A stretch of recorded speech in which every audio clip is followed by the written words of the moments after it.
Jesus sempre viveu em ti mesmo os ensinamentos e conceitos salvadores ensinados ao homem terreno. Obviamente é muito mais valiosa e importante a sua doutrina, e não os aspectos humanos do ambiente onde ele nasceu e viveu.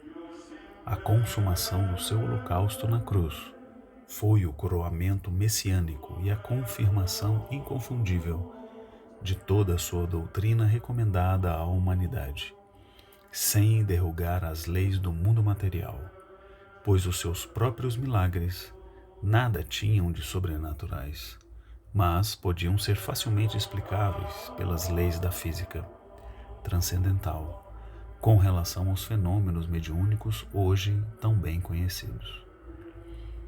Jesus, embora fosse um anjo exilado do céu, viveu junto dos terrícolas, lutando na vida humana com as mesmas armas, sem privilégios especiais e sem recorrer a interferências extraterrenas para eximir-se das angústias e das dores inerentes à sua tarefa messiânica. O seu programa na Terra destinou-se a libertar tanto o sábio quanto o rico, quanto o iletrado e o pobre. Por isso enfrentou as mesmas reações comuns a todos os homens, suportando as tendências instintivas e os impulsos atávicos, próprios de sua constituição biológica hereditária. Embora lhe atribuíssem uma linhagem excepcional da estirpe de Davi, o mestre mobilizava todos os recursos possíveis para evitar a sua desencarnação prematura, cujo corpo de carne se ressentia do potencial elevado das vibrações sidéreas emitidas pelo seu espírito angélico. Vivia, em alguns minutos, os pensamentos, as emoções, angústias e ansiedades que os terrícolas não conseguiam viver em uma completa existência. O ritmo do metabolismo de sua vida espiritual ultrapassava o limite áurico de toda a humanidade terráquea, e os seus raciocínios transbordavam fora do tempo e do espaço, exaurindo-lhe o cérebro. No seu hercúleo esforço para situar-se a contento na carne, Jesus assemelhava-se a um raio de sol, tentando acomodar-se numa vasilha de barro. A sua mente vivia hipertensa, cujo impacto se descarregava sobre os plexos nervosos. Oprimiam-lhe o cérebro, os nervos, o sangue e os vasos capilares, resultando então perigosos hiatos na rede circulatória. O turbilhão de pensamentos criadores vibrava e descia da superconsciência.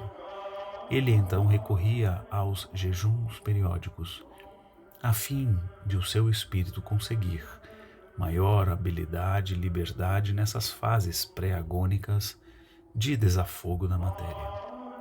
Outras vezes, o próprio organismo mobilizava recursos biológicos de emergência e vertia sangue e suor, compensando com essa descarga imediata de humores a perigosa tensão psicofísica, fruto do fabuloso potencial de energia espiritual a lhe prensar a carne tão frágil. Embora as paixões e os desejos estejam na alma, Jesus também se via obrigado a mobilizar os seus recursos angélicos, a fim de neutralizar as vibrações pesadas do ambiente onde se encontrava, assim como as flores delicadas resistem aos ventos agressivos. A própria narrativa religiosa simboliza na tentação de Satanás ao Mestre Jesus, no deserto da vida humana, a força dos impulsos da animalidade, pretendendo enlaçá-lo nas teias sedutoras da vida sensual e epicurista do mundo.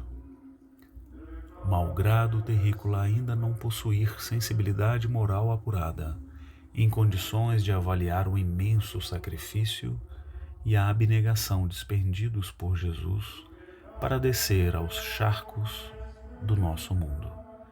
São bem menores as lutas, angústias e os tormentos do pecador, no sentido de purificar-se até subir às esferas da angelitude, ante o martírio do anjo, que renuncia às venturas celestiais dos mundos divinos, para descer ao abismo pantanoso dos mundos materiais, assim como sucedeu ao Mestre Jesus.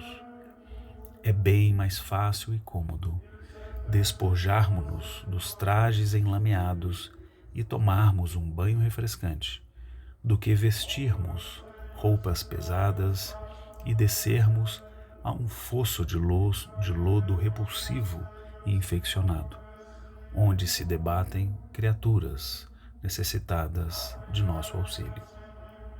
Paz e amor. Por Ramatiz.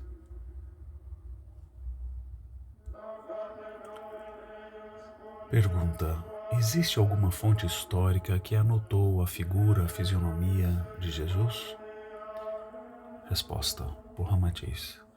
Alguns estudiosos confiaram na referência feita por Joséfo na sua obra Antiguidade dos Judeus, 93 anos depois de Cristo, aceitando como relato histórico da autenticidade do mestre Galileu a seguinte passagem: nesse tempo viveu Jesus, um homem santo, se homem pode ser chamado, porque fez coisas admiráveis que ensinou aos homens, e, inspirado, recebeu a verdade.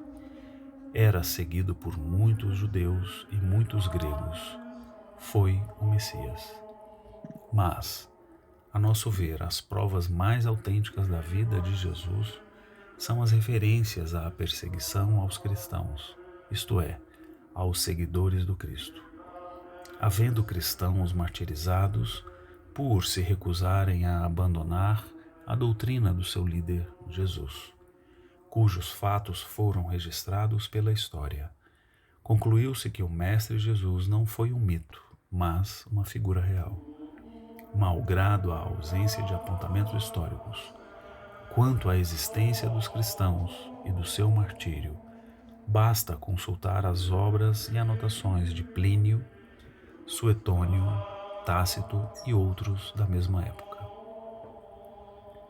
Também se pôde considerar um relato autêntico à carta enviada a Tibério pelo senador Públio Lentulus, quando presidente da Judéia, narrando a existência de um homem de grandes virtudes chamado Jesus, pelo povo inculcado de profeta da verdade e pelos seus discípulos de filho de Deus. É um homem de justa estatura, muito belo no aspecto, e existe tanta majestade no seu rosto, obrigando os que o veem a amá-lo ou a temê-lo. Tem os cabelos cor de amêndoa madura, são distendidos até as orelhas, e das orelhas até as espáduas. São da cor da terra, porém reluzentes. Ao meio da sua fronte, uma linha separando os cabelos, na forma em uso pelos nazarenos. O seu rosto é cheio de aspecto muito sereno. Nenhuma ruga ou mancha se vê em sua face. O nariz e a boca são irretocáveis. A barba é espessa, semelhante aos cabelos, não muito longa e separada pelo meio. Seu olhar é muito afetuoso e grave. Terá os olhos expressivos e claros, resplandecendo no seu rosto, como os raios do sol.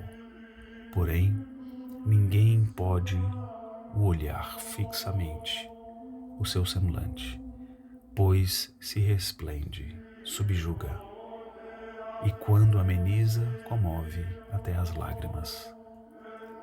Faz-se amar e é alegre, porém com gravidade. Nunca alguém o viu rir, mas antes chorar.